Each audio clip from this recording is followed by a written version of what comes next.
For this session, we're going to invite one of the co-founders of Foursquare, a major social network service.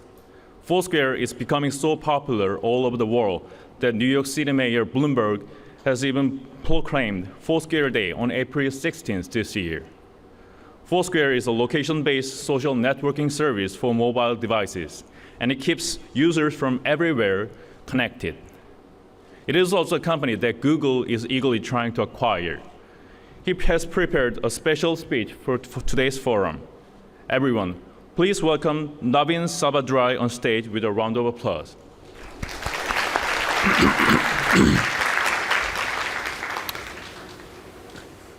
Thank you for having me again up on stage. There we go, waiting for the slides. So I was on stage a little while ago and I was describing a very brief overview of Foursquare and what we've learned. So now I would like to take a deeper dive into all the data and all the insights that we've been able to gather over the last 2 years. So we started Foursquare because we wanted to playfully answer this question, which is, how do we make cities easier to use? There's so much great information and so much great data that's always changing and always new about a city, whether it has to do with the people there, your friends there, places that are there, recommendations, events, pictures, all of this stuff. The city is alive with all of this great data. So how do we get and take all of that stuff and use our phones, which we are always carrying around, and and describe the city through the phone? So we're doing this in 3 different ways. One is the idea of the social network that is a location-based social network that helps you see your friends and the whereabouts of your friends. When you go out to a place, you can choose it from a list of places that are nearby that it'll show you, and you choose it and you say, I'm at the W Hotel and I'd like to check in. And by checking in, you announce your presence and your intention about what you're doing and where you are and what time you're there to all of your friends. And the second idea is another way to discover your city, another way to learn more about it and make it so that you can use your city is this idea of tips and to-dos. So tips are basically small, mini, bite-sized, Twitter-style, short recommendations about interesting things that you want to tell your friends about and everyone else that's in your neighborhood. And lastly, we covered the whole utility, the social utility that is a Foursquare, in this idea of game theory, using simple game mechanics, so badges and points and leaderboards, things that we know from playing video games and traditional board games and things, into a social network. And the reason for doing this is because we want to see if we can actually take game-like elements and actually encourage people to use the service more, to compete against their friends. And in this playful way, perhaps by showing you a leaderboard, you'll actually want to come back and use it more. So if you notice that you only have 72 points for this week, maybe you'll use it more because you want to get to 100 and you want to beat all of your friends. So it's a little bit of an experiment. We just want to see how people use this. And then lastly, in March, we are closing that circle. So the part 1 of the circle, the first third is this idea you check in, you announce presence. Part 2, you have rewards, you have specials and games and badges and points to actually encourage you to use it more. And the last part of the circle is, how do we take all this data and feed it back to you, and we give it back to you? And one of the ways we're slowly starting to do that is recommendations. And recommendations are basically trying to use the data in the system and trying to use algorithms, software algorithms, to take the data and to recommend good places for you to go. So based on where you've been, based on where your friends have been, can we actually get you to try something new that you might also prefer and that you might also like? And there are many rewards that we offer in Foursquare. So some of the rewards are virtual. They are rewards that you use to brag to your friends and compare yourself with your friends, so badges and points. And some of the rewards are actually physical. They're actually rewards that you get in person, in real life, by actually going to the business. So sometimes the rewards are by walking into a business, you get a cup of coffee for free. Sometimes it could be if you come to a restaurant, 9 times in a month, maybe your 10th meal is free. So it's this idea of rewarding a user with something real, something that they can get in their hands, something for free, and rewarding their loyalty for doing that. So very similar to all the old loyalty programs that we knew, this is kind of a loyalty program in your pocket that local businesses actually come and give back to you. So one of the questions that actually came up by designing this and going through this is, can we actually use an application that sits on your phone? Can we actually use game mechanics on this application? Can we actually use the rewards to actually change how people are exploring their city? Can we actually use it to change their behavior? And we noticed that maybe we can. Maybe there is something interesting here that we can do it. And we noticed it because of the feedback that we get from the users. People check into anything and everything, as I mentioned, into work. They check into yoga studios, they check into gyms just to keep track of when they were there, what they were doing. They check into all the commutes, all the times that they travel and they take off to go to different countries. And then they check in also to see a little bit more information about when they were there last. So I actually checked in here and it says, welcome back. You haven't been to Times Square since August 2010. So when I was there back in April, it had been almost 10 months since I'd actually been there. So it actually surfaces interesting information about myself. So people check in to get this style of data back from the system. And then we noticed that by giving them these kinds of rewards, people are actually responding to the rewards. People are actually going to do these things because they're getting rewarded, either because they get the game rewards in badges and points, or because they get the real rewards in terms of the deals and the offers they get from local places. So here's a really great example. We have a badge on Foursquare called the Gym Rat badge, and it looks like that rat. That's a rat that's actually lifting weights. And you get this badge for going to the gym 10 times in the span of a month, so 10 times in 30 days. So we thought, if we make a badge like this, and if people actually go to the gym 10 times out of a single month, maybe they should get a little reward, a little virtual reward that they can show off to their friends, and they can say, oh, I went to the gym more times than you. Look, I have proof. And by doing this, we actually realized people are actually interested in this. See, this guy actually went to the gym because the badge motivated him to go to the gym. Something interesting. This virtual thing, this virtual game is actually getting him to go to the gym in real life. Here's another really good one. This one I really like. This one, he says, I don't know what I'd do with myself if I lost the mayorship of my university. And this is the reason he goes to class every day and checks in every day, because he wants to retain and continue to be the mayor. Again, a game reward that is actually getting him to do something in real life. So we have all sorts of badges in Foursquare. We have a badge for going to the gym. We have a badge if you go to karaoke places. We have a badge for trying out pizza places.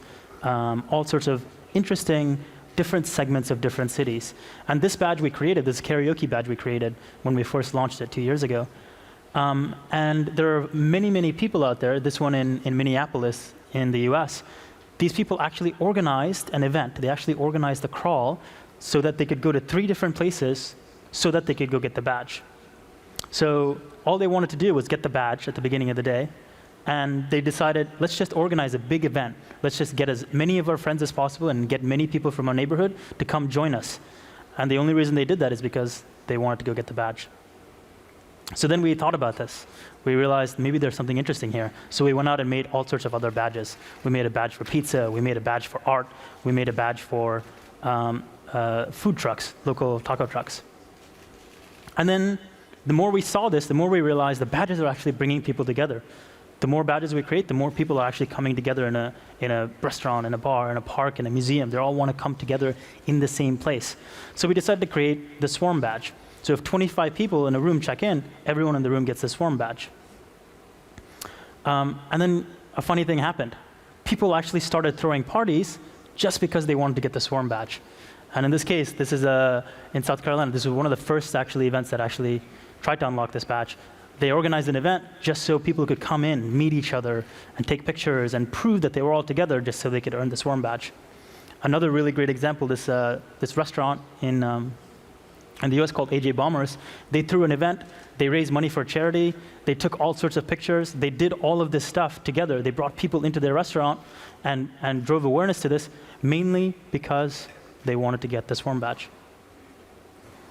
Another really amazing thing that came about is this idea of Foursquare Day. So a lot of our users were so excited by the idea of meeting each other in real life and getting to know one another and using Foursquare to actually go do that. So they decided to invent a holiday called Foursquare Day, which happens on April 16th every year, where they could do this. They could have meetups all around the world, and they could actually meet in person, and they could get to know one another in their communities, and they could celebrate whatever cause that they were interested in. Last year we had, in 2010, the first year we had Foursquare Day, 80 cities around the world. And I think this year we had about a lot more than 700 or something cities. And we got all sorts of good positive feedback. So Jen actually, from Twitter, we actually noticed a lot of this great feedback on Twitter. She says, it's making me rethink how I'm living my life. Because we were able to put games and virtual rewards all around the city, she's actually taking a different path to work. She's actually trying new things in her city. This is another great one. Because she didn't want to lose her mayorship, she decided to get out of bed and go to the bar and check in, just because she wanted to retain it. She wanted to get it back. So there's something very interesting, and all of this that I just explained can, I think, be reduced into this one sentence, which is, how can we use the internet to get people away from the internet?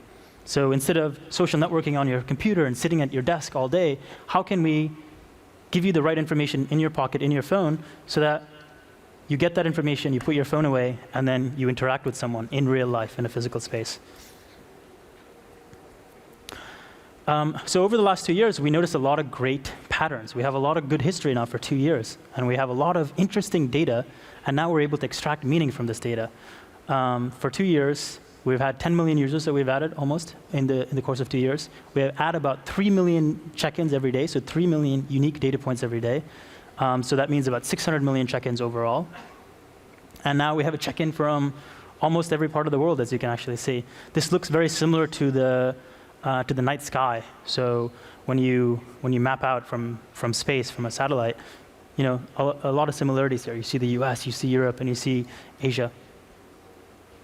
And then now we can extract a lot more great data from it. So in this, what we've actually done is we've taken all the check-ins from 2010, and we've overlaid it, and we see at 10 a.m. people go to work, people go to shops and get food, and then after work at 6 p.m. people go to arts, they go to movies, they go to music, they go to the park, they go to nightlife places, clubs and bars and things. So we just get that distribution. We see very clearly where are people actually going. When they check in and when they announce these places, how does this distribution actually look? And then we did something a little bit more interesting. We actually took all the popular movies and the popular events, and we said, what actually drives more check-ins? Do certain movies at movie theaters actually increase? So if you look at just movie theater check-ins all around the world, you see New Year's Day, we have a lot of check-ins. On Christmas, on the holidays, we have a lot of check-ins. And then for big releases, Inception came out, Iron Man 2, you see all these blips. People are actually using it more. They're going to the movie theaters more and announcing it and telling their friends about it. So a lot of interesting patterns that we derive from there. And then what we can also do is not just look at data from the entire population, we can look at our own data. This is actually looking at my own data in New York City, in Manhattan, and you can see all the bubbles are where I go, where I normally hang out.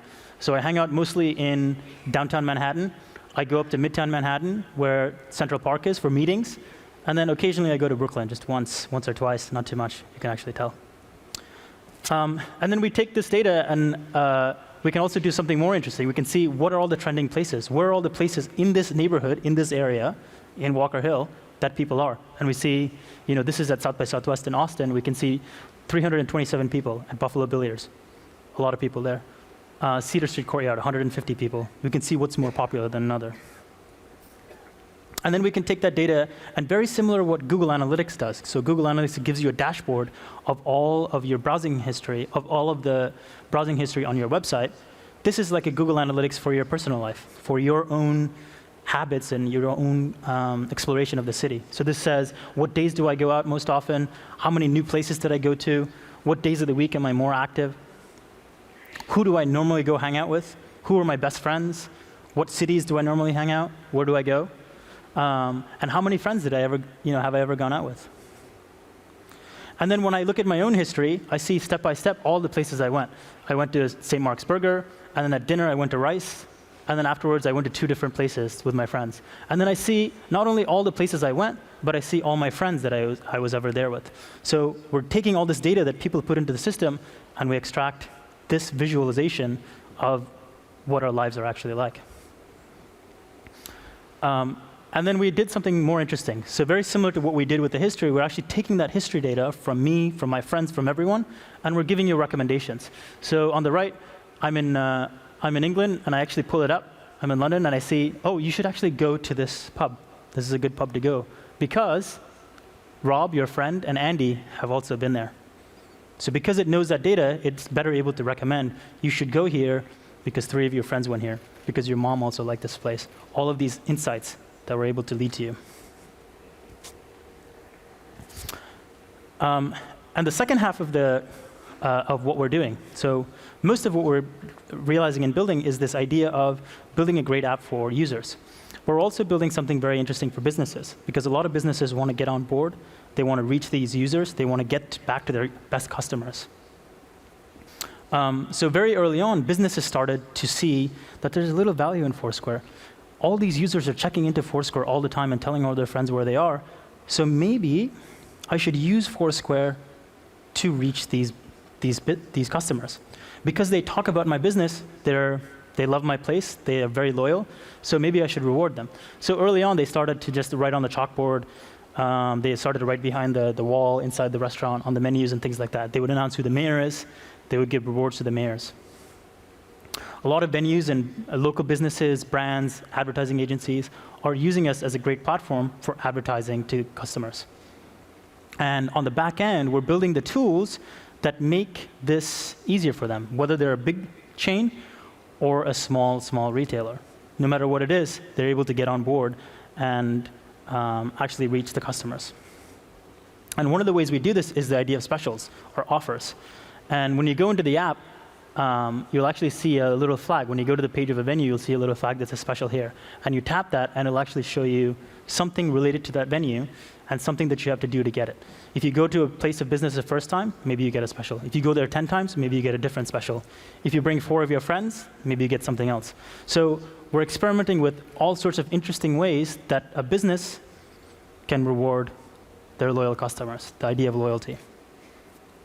And then when businesses come and register and claim their business, we give them a dashboard. So like Google Analytics, I come as a business and I see who are my top customers. I see what days are most popular for me. I see if I put a special, is this actually leading to more traffic? It actually leads to more people that come into my business. And I can see who the mayor is. I can see how many men and women. I can see who's actually talking about it on Twitter, who's actually talking about me. So I see this great insight from the system. Anytime a business comes to claim their place, we actually send them stickers. So these 2 clings that they actually stick on their storefront. So when you enter the business, you can actually see, hey, we love Foursquare. There's a special here that we're doing with them. If you check in, you might get something here. So they actually put this on the door. And then we also started doing something more interesting. So instead of just using your phone to always check in, why not actually use something else that we always carry around, which is your credit card. You always pay most of the time with your credit card at different places. So we decided to partner with Amex as a test to see, by swiping and using Foursquare, can we give you rewards by actually rewarding for this loyalty? And Amex thinks very similarly about the idea of loyalty like we do. So we decided to do something with them. And in this case, in this test program that we did, 80 businesses in Texas, in Austin, during the South by Southwest conference, partnered with us, and then every time they use their Amex card and they checked in, they get $5 off, just seamlessly. It automatically goes to their bill. It automatically shows up in their statement. There's no money that changes hands. And then brands can also find other ways to reach back onto the system. So they actually come in and put all their tips into the system. So in this case, History Channel fills up all sorts of tips about all the exciting places that it knows about. And it gets a lot of people to follow it. And when people follow the History Channel and they go around the city, they can actually see tips from History Channel. So this is like the History Channel view, their voice of a city that you get to follow and you get to learn from. We partnered with Bravo a long time ago. Bravo is a big television network in the US. So we're also trying to, again, kind of bridge the digital as well as the physical. So in this case, Bravo, around New Year's Eve, started to advertise all the people that are checking out Foursquare. Where are they? Where are they saying Happy New Year? We did something with Sports Authority. Sports Authority is a big sporting goods store. You can buy clothes and shoes and all sorts of sports-related equipment there. And over Black Friday, over the holidays last year, they decided to offer $500 to 20 different people all around the US. So anytime people checked in, they were automatically eligible to win this award. And this is the holiday, so you want to buy gifts for your family, and it's a very exciting moment because you want to go buy really expensive toys and really great gifts. And so this is a really good reward. So not just is it a free cup of coffee, but you're getting $500 just for doing something. We're very big fans of Starbucks. You always hear Starbucks being talked about because they're a big coffee shop all around the world. And they're always used as the example of location-based services anytime that comes up. And we're partnered with them on many different tests and many different really interesting integrations. And they've seen a lot of great traffic and a lot of great usage coming from us because of it. And lastly, so what we're also trying to do is build great apps, both for users and businesses, but also position ourselves more as a platform as well, because we see that we have great data and people want to build more interesting things on top of this data. So we open up the platform so others can come build something interesting. Jimmy Choo, which is kind of this luxury brand that decided to come in and build a scavenger hunt on top of Foursquare. So something that we didn't exactly do ourselves internally, but they built on top of the API, on top of our platform. So when you check in all around London, it actually gives you clues on how to, where to go next, how to go actually get this reward. And when you finally found it, there were a pair of shoes and all sorts of goodies inside that bag. This is the other example. This is very simple. When you check into this billboard, the billboard actually dispenses pet food, so your pets can eat something.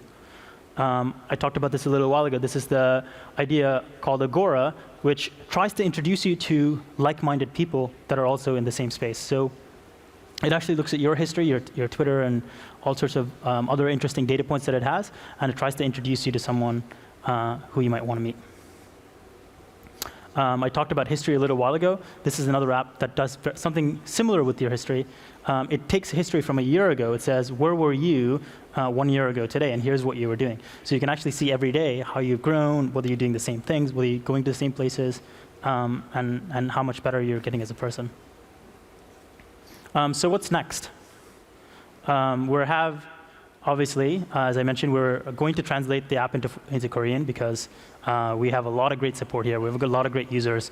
I can see some of the super users are also here. So we're going to do that. That's going to be the next thing, which you'll see in the next release. We're experimenting with NFC because now we see a lot of great phones on the marketplace and more interesting ways to actually use these phones, more interesting ways to interact with them. So the NFC, sorry, this is actually here. This is the NFC. So the NFC is actually a test that we did with Google where you can actually check into a place just by swiping your phone against the NFC chip. And lastly, we just announced that we are doing more interesting things with carriers as well as handset manufacturers. So we worked with Ink Mobile to actually release a kind of a Foursquare integration onto their Android handsets. So native integration. So as soon as you start the phone, you go into it, you see on your home screen, you see your home screen icons, but if you swipe to the right, you're actually going to see a deeper integration with Foursquare that's going to show you places nearby, you can check into them, you can see your to-do lists, and you'll be able to see recommendations and things about where you are. So that's my presentation. So thank you so much for joining.